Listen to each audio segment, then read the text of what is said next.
Voilà. Etc. Oui, c'est un bon résumé. Une petite parenthèse au sujet. Oui. Une petite parenthèse au sujet de la télévision. En France, il est légal de diffuser de la corrida, mais certaines chaînes ont fini par arrêter de le faire parce qu'elles se sont rendues compte qu'une majorité de leurs spectateurs n'en voulaient pas. Par contre, il est strictement interdit de faire de la publicité montrant des images de corrida. Et bien sûr, on voulait faire nous de la publicité anti-corrida en montrant simplement ce qui arrive au taureau. Ça, c'est complètement illégal. Le CSA le censure. Donc le CSA autorise qu'on diffuse des émissions sur les arènes et les corridas, mais interdit qu'on fasse de la publicité qui montre les taureaux tels qu'ils sont quand ils reçoivent des piques et des banderilles. Parce que à la télévision, on ne voit jamais le taureau, en fait. On le voit, mais on voit pas le sang. Ouais. On voit la danse, on voit la chorégraphie, on voit les gestes plus ou moins gracieux du matador. On voit pas le taureau qui perd son sang et qui mugit et qui s'effondre. Ouais. Et qui est enlevé après par une charrette qu'on voit sur vos vidéos. Alors, quand on entend une chanson comme ça, qu'on lit le livre Corrida la honte, qui reprend vraiment tous les aspects à la fois éthiques, mais aussi financiers, politiques, humains de cette barbarie, on se demande que peut-on faire ? Il faut que les gens petit à petit soient informés de ce que c'est vraiment. Donc ça, c'est notre travail en tant qu'association. C'est, comme je disais tout à l'heure, c'est d'être le plus possible visible médiatiquement pour que les gens se disent petit à petit, mais pourquoi manifeste-t-il ? Il faut qu'on informe les gens. C'est de la pédagogie avant tout, en fait. Si on décrit pendant 5 minutes ce que c'est une corrida à quelqu'un de normal, il va dire mais c'est quoi cette horreur ? Et la plupart du temps, on l'a eu très souvent comme réaction, on va entendre mais ça n'existe plus ça. Et quand ils apprennent qu'il y a 130 corridas par an en France, en général ils tombent de leur chaise. De corridas telles qu'elles sont vraiment, c'est-à-dire avec tout ce qu'on a raconté. Avec à chaque fois... Avant tout, ce qu'il faut, c'est informer les gens. Ouais. Et le plus possible. Et c'est très difficile de le faire parce que les médias ont des tas d'autres sujets à traiter, qu'ils estiment plus importants.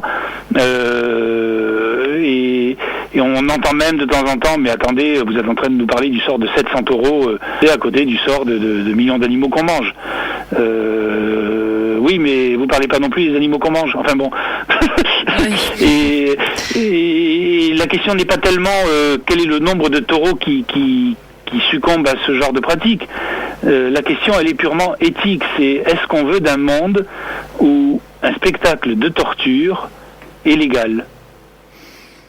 C'est la seule vraie question. Et cette question, elle s'adresse à nous, les êtres humains.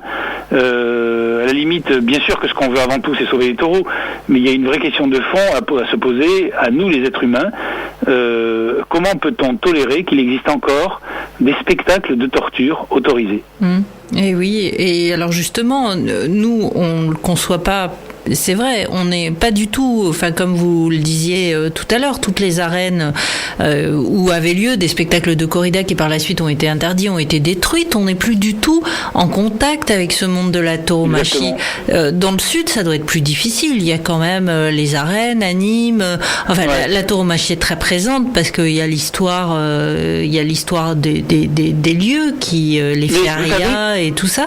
Comment on peut être anti-corrida là-bas? C'est très difficile. Je crois qu'on peut l'être encore plus là où j'habite, c'est-à-dire en pleine région taurine qu'ailleurs. Parce que là, on sait ce que c'est, on sait que ce spectacle existe. Parce que quand je suis arrivé dans la région, tout le monde m'en parlait, en disant il faut que tu viennes voir, c'est ce que j'ai raconté tout à l'heure. Donc on est encore plus sensibilisé et du coup motivé à le combattre quand on habite dans ces régions-là, justement. Et pour dire une chose sur les arènes de Nîmes, ces arènes sont absolument magnifique. C'est un vestige qui a 2000 ans, qui a été restauré pour obtenir le monument qu'elle représente maintenant. Mais ça fait déjà un certain nombre d'années qu'elles servent à des tas d'autres choses qu'au corrida. Et on a, nous, la sensation que même les plus aficionados des élus savent que la corrida est en train de reculer, parce que les chiffres sont irréfutables. Et en Espagne, le nombre de corridas a été divisé par 8 en 15 ans. Et des donc, régions oui, ça recule. Il y avait 8000 corridas par an dans les années 95 ou 2000, 95, et il n'y en a plus que 1000 par an à l'heure actuelle. Donc c'est en chute libre même en Espagne. Le nombre de personnes qui vont voir les corridas décroît d'une année sur l'autre. Et c'est normal, c'est quelque chose, c'est un spectacle où il y a bien sûr des gens de tous les âges qui vont, mais qui sont devenus maintenant des gens majoritairement âgés, même s'il y a des jeunes qui y vont. Les jeunes sont minoritaires, ce sont des gens qui sont vieillissants, qui vont disparaître de façon naturelle. Et on préférait que ce soit aboli avant qu'ils aient disparu de façon naturelle, parce qu'on va pas attendre 15 ans de plus. Mais pour revenir à ces arènes, elles sont incontournables à Nîmes, c'est un monument magnifique, un vestige magnifique de l'époque romaine, même si c'est un monument de torture, lui aussi, puisque à l'époque c'était des êtres humains qui se faisaient trucider là-dedans. Mais il ne reste plus que l'aspect historique de la pierre, et même les plus aficionados des élus, qui voient donc les corridas reculer, savent qu'il est temps de commencer à mettre à pratiquer, enfin à tourner la page. Donc dans ces arènes, il y a aussi tout l'été, pendant 2 mois d'affilée, il y a des concerts de rock quasiment tous les soirs. Il y a des concerts classiques de temps en temps dans ces arènes. Et puis surtout, il y a depuis quelques années un spectacle au printemps qui s'appelle les Jeux des cirques romains, où il y a une reconstitution historique en costume de ce que faisaient les gladiateurs, etc., qui est devenu bon enfant, puisque la personne ne meurt, ce sont des acteurs et tout le monde sait que ce sont des acteurs. Et à côté des arènes est en train de se construire un musée de la romanité, parce que les vraies racines de Nîmes, c'est pas la corrida espagnole qui est arrivée il y a 1 siècle et demi. Les vraies racines de Nîmes, c'est la province romaine. C'est avant l'arrivée des Romains, l'invasion des Romains dans ce qui ne s'appelait pas encore la France. C'était les dieux qu'on appelle maintenant païens, autour des sources d'eau potable, comme tous les dieux un peu anciens, c'était lié aux éléments, l'eau, le feu, etc. Et tout ce côté historique réel, toutes ces racines réelles de la ville de Nîmes, il y a de plus en plus de choses qui se font autour de ces vraies racines de la ville et qui vont prendre les arènes comme théâtre pour les mettre en avant et pour les exploiter d'un point de vue touristique. Et donc le tournant est en train de se faire. Même à Nîmes, la corrida recule et elle finira par disparaître partout dans le sud. Nîmes sera sans doute une des dernières villes à arrêter la corrida, comme Bayonne et une ou deux autres qui sont extrêmement forte au niveau tauromachie, mais si on fait tomber toutes les petites, c'est l'économie de la corrida qui va s'effondrer. Et à partir de là, très vite, derrière, les députés qui, en général, ne sont pas des héros, sans vouloir être déplaisant pour aucun député, vont sentir le sens du vent et vont se dire qu'il serait peut-être temps que ce soit annulé juridiquement, plutôt que de les voir péricliter petit à petit et de façon cumuler les déficits d'année en année, les difficultés, c'est sûr. Enfin, d'ici à ce qu'ils nous remettent des combats de gladiateurs dans les arènes de Nîmes au nom de la tradition, c'est quand même peu probable. Et là, ça devient des spectacles de théâtre. Ouais. Et là, tout va bien. Il n'y a pas de problème à ça. Bien sûr. Enfin, quand vous me parliez des Jeux du cirque de Rome qui étaient remis. Enfin, voilà. Non, mais c'était une petite plaisanterie. D'un point de vue moral, on peut se poser effectivement la question, mais on va jamais faire une association pour interdire une reconstitution historique. Voyez, alors qu'il y a de quoi se mobiliser contre ce qui est une vraie torture qui est pratiquée de nos jours pour réjouir des gens. Alors je rappelle aux auditeurs qui nous rejoignent maintenant que nous sommes toujours à l'écoute de radio, enfin que vous êtes toujours à l'écoute de radio Ici et Maintenant sur 95.2 ou sur icietmaintenant.info avec Clara et Roger Lahana, donc auteur d'un livre Corrida la honte qui vient de paraître et qui est déjà menacé parce que on a oublié de le dire, mais quand même là on vous fait un magnifique coup de pub, les aficionados, parce que... Oui, ils nous aiment beaucoup, mais c'est vrai que sans nous, ils s'ennuieraient finalement. Mais plus sérieusement, ils sont en train de faire exactement, de nous d'apporter à la face du monde, exactement la preuve que ce qu'il y a dans ce livre est vrai. Quand on dit que ce sont des gens qui sont liberticides et que et qui sont prêts à tout pour qu'on ne dise pas de mal d'eux, ils sont en train de le montrer, puisque là, la couverture du livre montre une statue d'un torero qui est célèbre à Nîmes, puisqu'il s'appelle Nimenio, c'est-à-dire le Nîmois, bien qu'il soit né en Allemagne, et qui était un torero très célèbre dans les années 80-90. Et donc il y a une statue qui commémore ce torero qui est devant les arènes, une statue en bronze. Et il se trouve qu'il y a 2 ans, quelqu'un a jeté sur cette statue des pots de peinture rouge ou quelque chose de ce genre, pour symboliser le sang, bien sûr.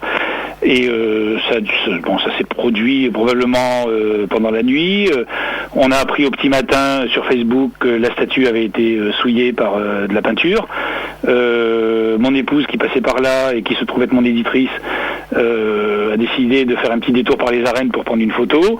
Donc a pris une photo de cette statue couverte de peinture rouge au moment où la voiture de nettoyage était en train d'arriver.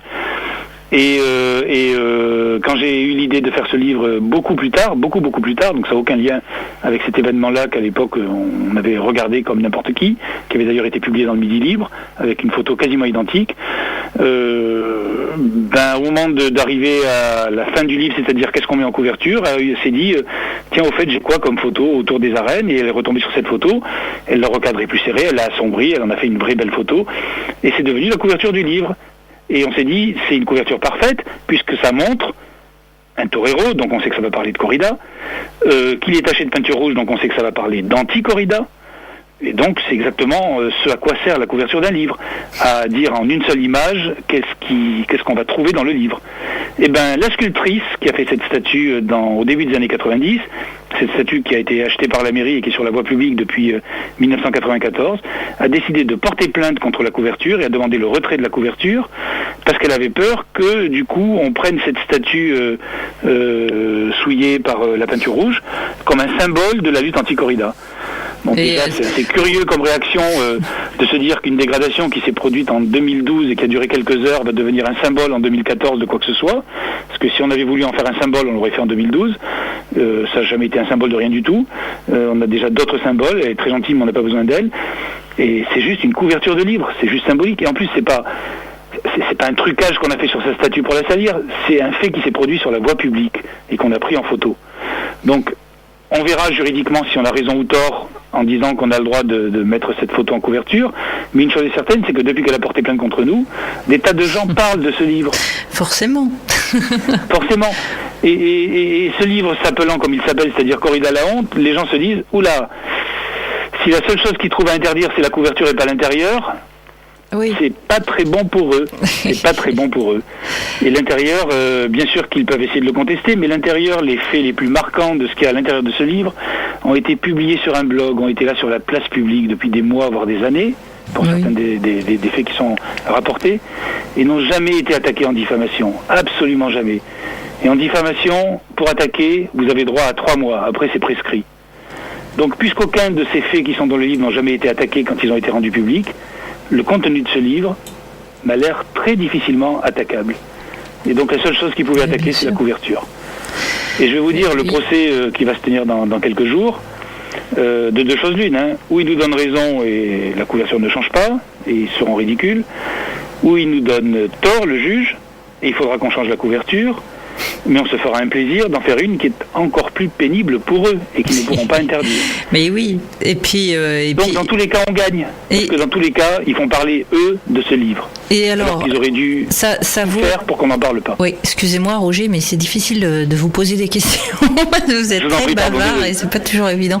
Vous avez aussi, alors parce que moi c'était une des premières fois où je lisais un livre en édition électronique. Et alors la couverture est sur l'édition électronique aussi. Est-ce que le jugement vaudra aussi pour le... Logiquement oui. Oui, d'accord.